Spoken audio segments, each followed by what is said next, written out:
Zéro faute. Bonjour, Mamadou Fall, journaliste. Souvenir dans Zéro faute.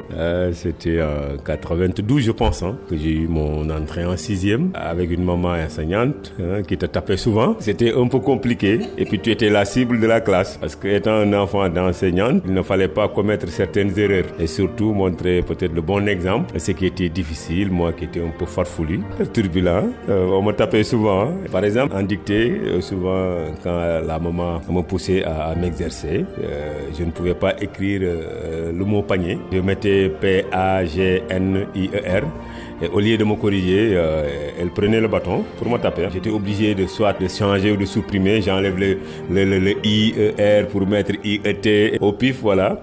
Et il y avait mon grand-père quand même qui avait pitié de moi, qui me disait « Mamadou, enlève le G, tu mets P-A-N-I-E-R, c'est panier, et voilà. » Grand-père qui arrive un peu à la rescousse. Voilà, donc j'oublie pas ces moments quand même. Donc voilà, le mot panier, même en dormant, si tu me réveilles pour me dire comment on écrit panier, je te dirais P-A-N-I-E-R.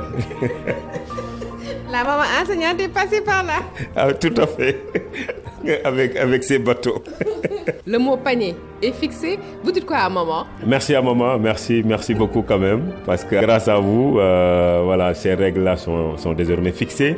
Et je ne les oublie jamais. Voilà, panier, P-A-N-I-R. Il ne faut jamais mettre un G ou un I-E-T. Et c'est P-A-N-I-E-R. Bien fixé. Maman, elle s'appelle comment? Maman, elle s'appelle Cécile Dieng. Merci maman. Et puis il le dit tout sourire. Merci beaucoup maman Cécile. Merci pour tout. Merci aussi à vous chers auditeurs de la radio Futur Média. Vous étiez dans Zéro faute, le temps des vacances. Alors Modou? Merci, c'était Zéro faute, le temps des vacances. Alors, à vos anciens cahiers, disons à nos anciens cahiers, merci. Allez, tous les parents, tous les adultes, à vos anciens cahiers.